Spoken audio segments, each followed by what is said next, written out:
Local Legends is about people, places, and history of Fairfield and surrounding areas that have achieved legendary status. We have an amazing community and are proud to share it with you. We hope you enjoy. Welcome to Local Legends.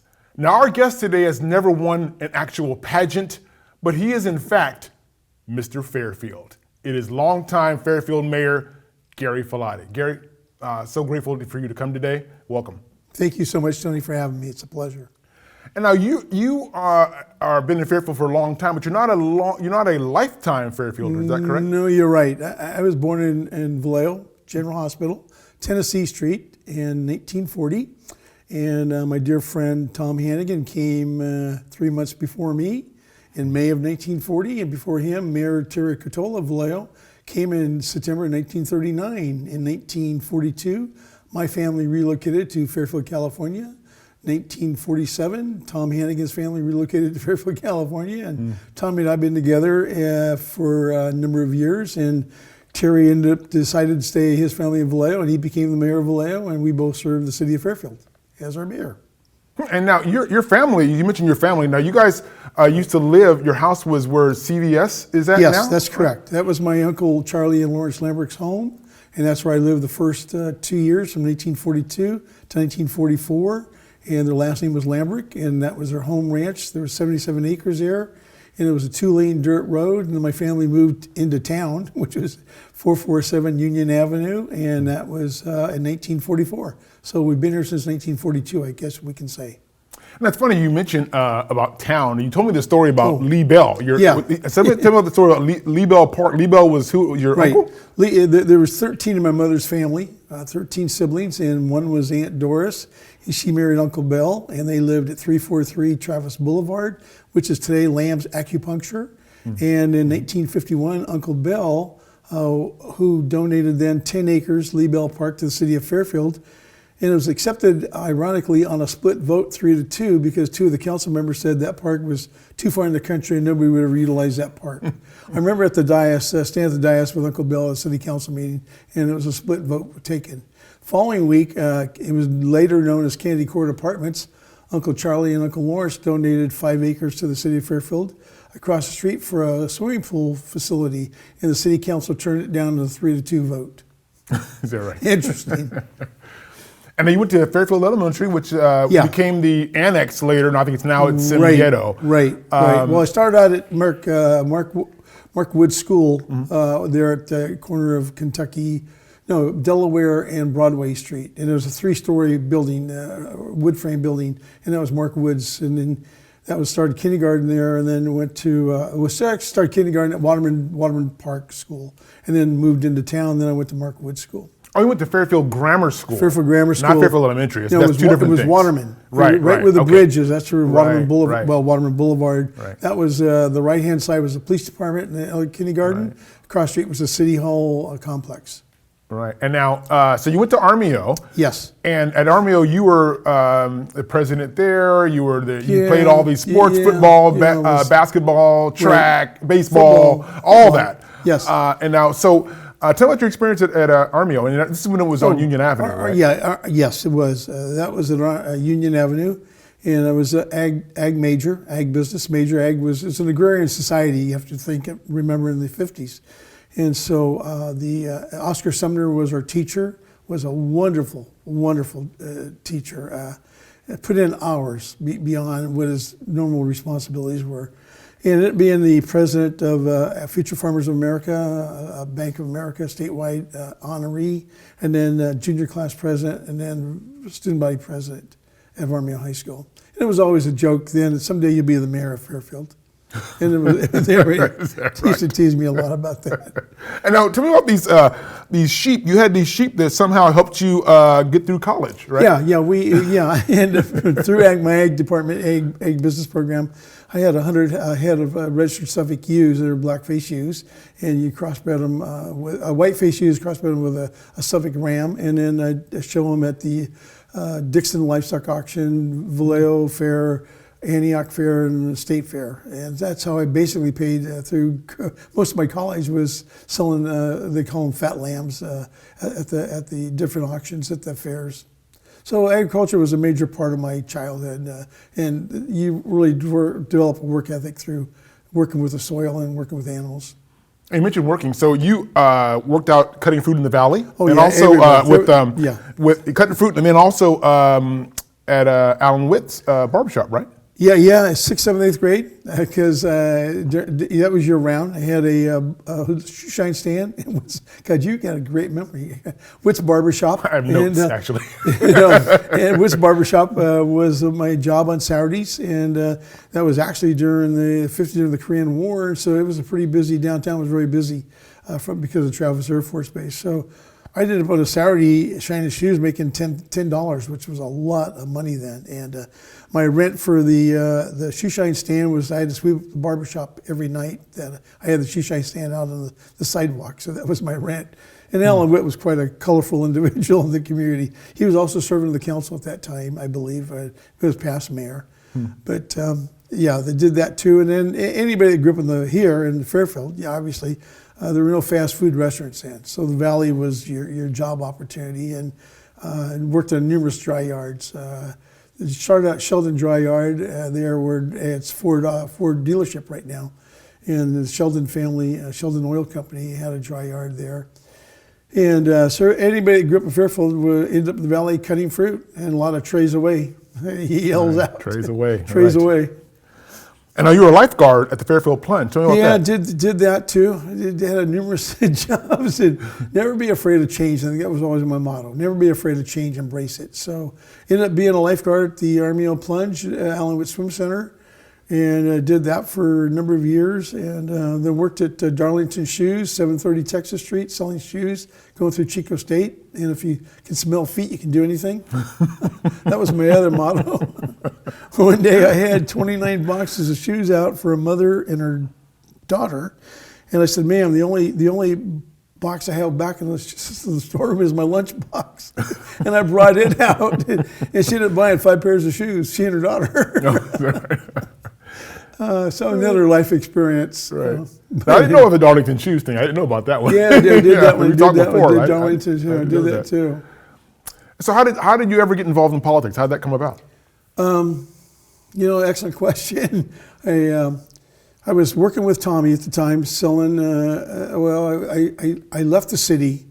I left the city in '74, and Tom and I were working together. And he was leaving the council. Tom was running for the board of supervisors, and Tom said, "You got to try to take my place on the council." I said, "Tom, I can never win that seat."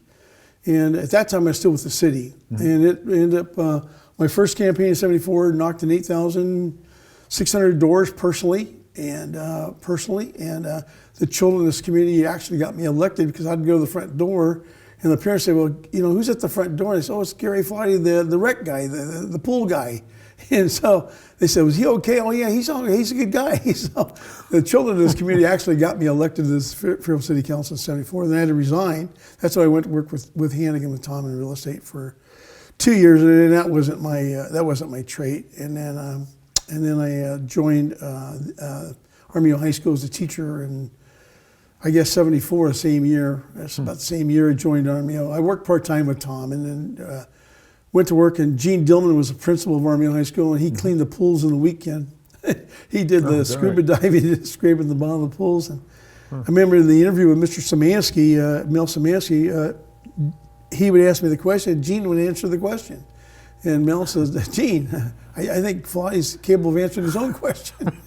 So I got a job there. It was a business education teacher at Army High School, '74 to '78. And then Ken Perkins, Gene retired, and Ken Perkins came along as a principal in '79, '78. And he said, "Gary, there's an opening," because Frank Pignataro was leaving for Winters High School as a principal.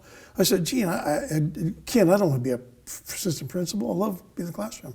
"Well, don't worry, you won't get the job." So he said, "But it'll look good in your resume for future." So interviewed, and I was there. I was a mayor at the time, and there's a telephone booth at Frontierland at Disneyland. So he said, "Call me from there at 10:30 at night, and I'll let you know you didn't get the job." And I remember today I called Ken. He said, "We'll report in my office Monday morning, 7 o'clock."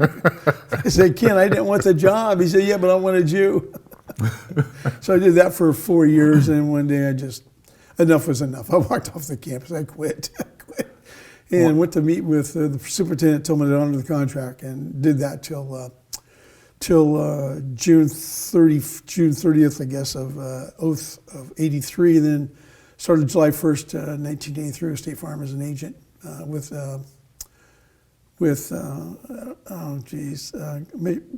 Gloria and Mac McManigal. He was a regional manager, Mac was, and hired me. Let's back up to when you first got on the council in '74. A little bit of controversy. Because you were there, and then there was Robbie Burberger. And Robbie Burberger she was in line to be the mayor, but then you guys chose Manuel Campos and became this big thing, right? Yeah, there was a lot of controversy, But it led to because at that time mayors weren't no, we were selected from within the 5, and it was usually the top vote getter became the next mayor. That's kind of how the protocol was. In '74, Bill Jenkins and Manuel Campos and I all ran for office. And I was leading number 1 until I took a $500 contribution, which I claimed, proud of it. I needed the money for my campaign, didn't have any money. And so I took a $500 contribution from the Hoffman Company, who was a major builder in Fairfield. And both Bill Jenkins and Manuel Campos took the contribution, but they turned it back and took 5 $199 contributions, which you don't have to claim with FPPC. You just got to claim the cumulative. I was proud of I knew what the rules were, but it didn't make any difference to me. I was upfront about it. It was very apparent. So that cost me first place. I went to third place in that election. And so Manuel won, Bill Jenkins won, and then in 1976, in 74, 76, Robbie Burberger and Bill Jenkins ran for the mayor's office. Because we appointed Manuel Campos as the mayor in 74. And so in 76, Bill Jenkins beat Robbie Burberger by 61 votes. And then Bill Jenkins was a probation officer, I believe, at Juvenile Hall in the evenings. And I don't know what happened, but something happened. He got sideways with his boss, and they gave him Tuesday night shift. And that was our council meeting, so Bill had to resign. And that was in April of '77, I believe. And they could have appointed me as the mayor, but I said no, that we'd have to have a special election because I'd be criticized for accepting the mayor's position without earning it. And because Robbie only lost by 61 votes.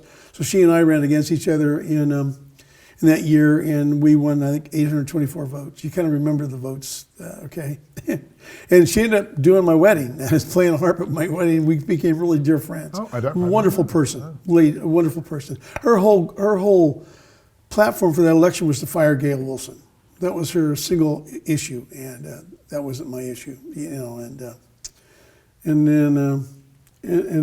So that's I was serving the mayor, I guess, in that year says '93, and then Brother Hammond ran against me, and we had one free ride, and other candidates, and then Brother Hammond ran against me in '88. Chuck ran against me in '88, and I asked him, "What are you doing? You're my vice mayor. What are you doing?"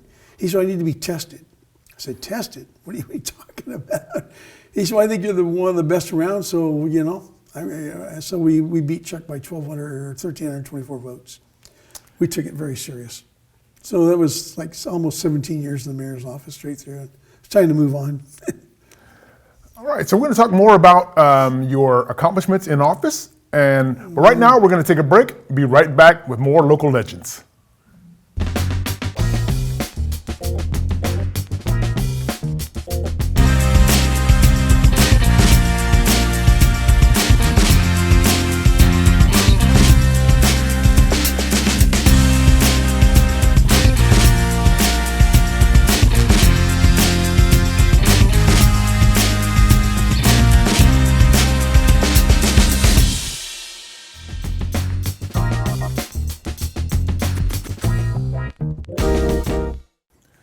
And we're back with more local legends with Gary Falati. So you became and a lot of people thought that you were the first directly elected mayor, but that was actually No, that was Bill Jenkins who set a record. Right. First directly elected mayor of Fairfield and Suisun. Right. He's like a trivia question for local people who want to know. Some people don't know that, don't realize that. Yeah, you're right. Yeah, but then he had to step down because he had his job or something. Right, job conflict. Right, Whatever it was, I don't know. I don't know. But, and then you became the mayor.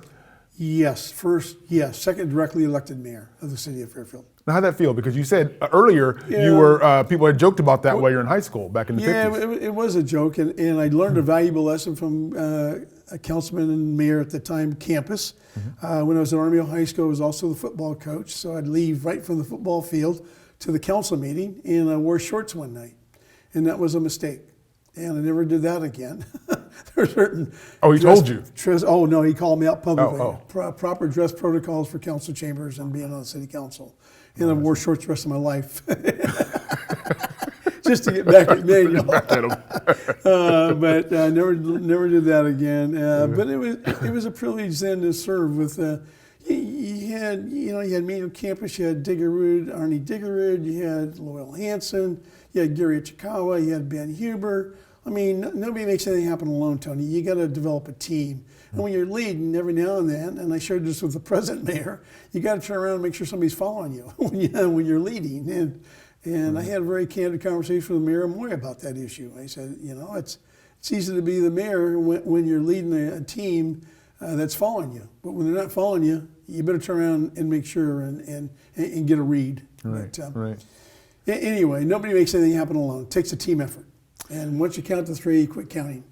That was me. You count to three. Yeah, back then you count to three. You needed three people for But I served with people that made me look good. We all made each other, look good. To be honest with you, but it was quite a team effort. And now there's a sign.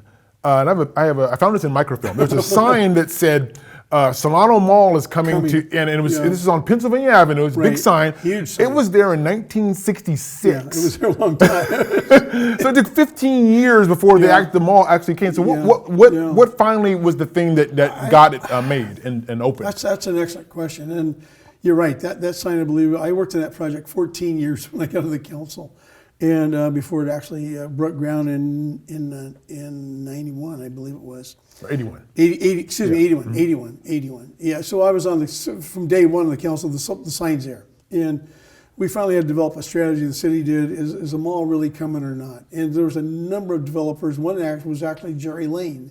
He was the Pontiac Buick dealership owner, franchise owner. And we had about 4 developers said the mall's coming, they could never get it together. So at the city of Fairfield, Gail and I, we used to meet once a month in Gail's office. And that's B. Gail Wilson. B. Gail Wilson, I'm sorry, and had a whiteboard, and we just brainstorm. And I said, Gail, we going to make this thing happen or not? He said, yeah, let's get it going. So, and we were somewhat criticized because we stepped up to the plate, the city of Fairfield government did, to develop this mall. And we created, so I said, Gail, well, how do we make it happen? If we're going to make it happen, that's a focus, that's a goal, how do we make it happen? And he said, well, let me do some homework with the staff, and we came up with we had to do a redevelopment agency. At that time, that dirt, in 1958, I drove a harvester there and harvested a wheat of oats, and that dirt was owned by Art and George Tooby, 2 brothers who did not speak to each other. Okay, it was a very, very artificial relationship as brothers, to be honest with you about it. And so, but we dealt with them. They said they'd be interested in selling the property to the city if we could get our act together. And we met with them individually, never met with them together. Okay. And then at that time, we hired Joe Coombs, who wrote the redevelopment law for the state of California. He was an attorney. In 8 months, he wrote the redevelopment agency law for the city of Fairfield. That was a blighted area. And was it blighted or not? It was in the eyes of the beholder. It was an open field, okay? Right. And we were able to create a redevelopment agency and bond it, and that's how we hooked up with Ernie Hahn, the largest developer of shopping centers in North America, first class, the Hahn Corporation. And at that time, Mervin's was the other anchor store on the west end of that Penny's store that was freestanding. It was already there. And we were in Gail's office, Felix Rossi, who was Ernie's attorney, Gail, myself, and and Mr. The developer of the mall, Mr. Hahn, and Gail says, Ernie, you like to make money? I said, yes, sir, I'd like to do. He said, okay, take those plans and throw them away. So they put them in the trash can. I remember it distinctly. We're going to develop a mall, 100 stores. We are? Yeah, that's what we're going to do. And we're going to fund all the infrastructure through redevelopment. But we're going to be a third owner of the mall, of the project. It's unheard of. Unheard of. A municipality owning a development like that. And we were able to cut a deal. I remember after that first initial meeting, we went to condos somewhere in the desert in San Diego. Gail, myself, Bill Doherty, Tom Haas. We 21 around a table, and Ernie assembled a team. It was Penny's, the Hahn Corporation, Carter Hawley Hale, Mervyn's, Macy's. We're all around the table, and 128 reciprocal easement and a page agreement. Once you agreed to a page, you can go back. We went through it page by page. I wish I would have kept a diary and of those negotiations. I remember we wanted an amphitheater, not an amphitheater, a little amphitheater in the middle of it, okay? Yeah. And Carter Hawley Hale didn't want that, but over a gin and tonic that evening, we were able to cut a deal and develop that little amphitheater in the middle of that mall. And they all obviously since then has been rehabbed. And but that was interesting times. And I was in a tough election at that time, and I forgot who the opponent was. I believe it was Robbie Messesberger. And so in the same time, we were dealing with Corps of Army Engineers cleaning out the Ledgewood Creek ditch. And we had a ton of dirt, tons of dirt to move. So I said, Gail, we need to get Mr. Hahn up here. We get some tractors, so we get to get photo ops for my brochure. And said, okay. And after that, had a brochure. And Hannigan said, well, you can move the dirt back now. You're not doing the mall. So I had to prove Tommy wrong. And the rest is pretty much history. Just a photo op. The rest is pretty much history. Yeah, right. Yeah, quite proud of it, though. Quite proud of the mall development. And then Jelly Belly is another, I think, accomplishment we're very proud of. And Charlie Long and I did that deal with Herm Rowland, Mr. Rowland, and he was in Oakland, and they were jumping fences, stealing this, stealing that in Oakland. And he said he had to get out of there. Didn't know where he was going, so went down, met with Mr. Rowland, Charlie and I did, and ended up offering him IDB bonds, industrial development bonds, that the city of Fairfield was a holder of the bonds, but he was on the hook for paying the bonds off. It was a lesser expensive interest rate than it could get anywhere in the marketplace, and that's how Jelly Belly got to Fairfield. Great corporate neighbor. And what are some other accomplishments that were? We had the Pac Bell Center that nobody even knows about. That was a $200 million at that time, $200 million project. And that's over there next to Jelly Belly in that area. That's Solano Business Park. And that was special legislation I needed from Hannigan. And the assembly at the time, he needed to carry a bill for me to exclude them from a certain tax that went to the county, that went to the city. Said, Tommy, you owe me one. Right. And I don't know if that bill was done in the elevator or not. It was a trailer bill, but we got it accomplished. And then PG&E also came, their billing center for Northern California. Nobody even knows. Many people don't realize it exists behind Target. It's all fenced in, all landscaped, and it's a major billing center. And there's just Owens, Illinois. There was a number of can companies that came to Fairfield. I had nothing to do with the brewery, to be honest with you. But in 1976, October the 1st, when the brewery opened, the first flow of water came to the sewer plant, and I was the president of the sewer board at that time. At the wastewater regional treatment plant on Chabron Road over there. So I spent the night there.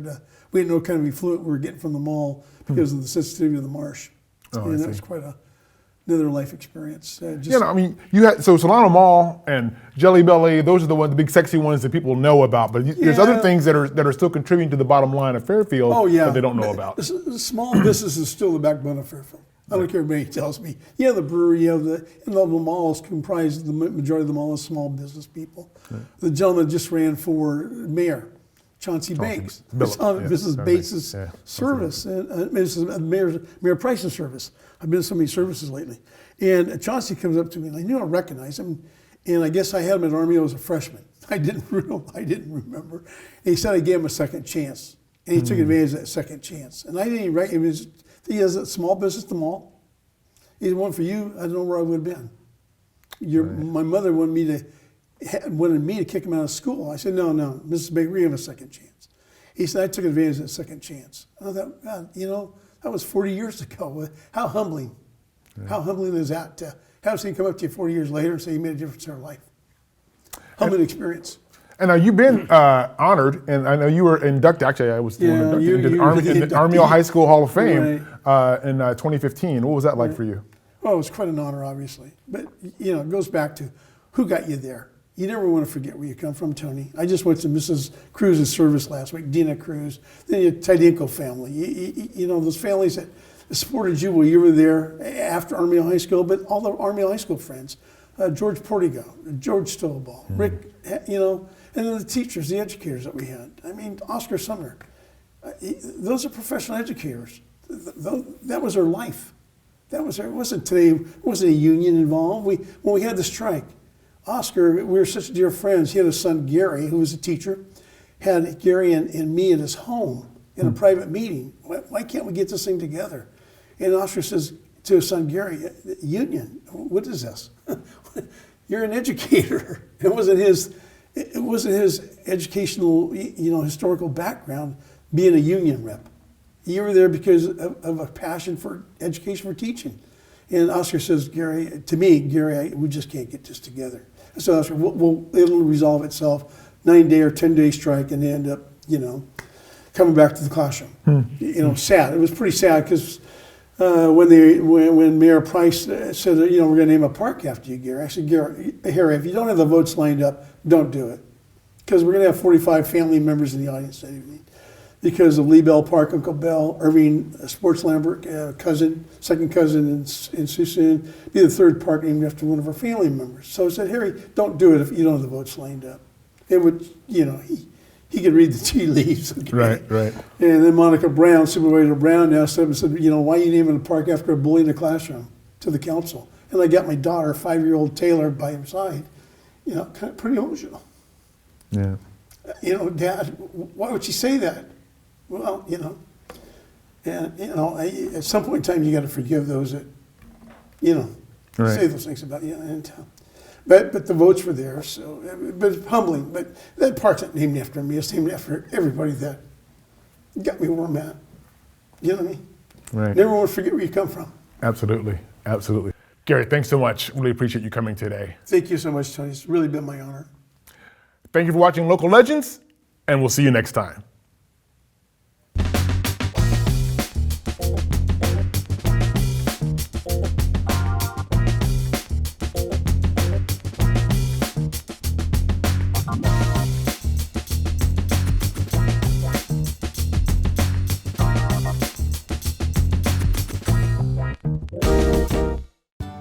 To view more programs like this, follow the City of Fairfield on YouTube, Twitter, Instagram, and Facebook.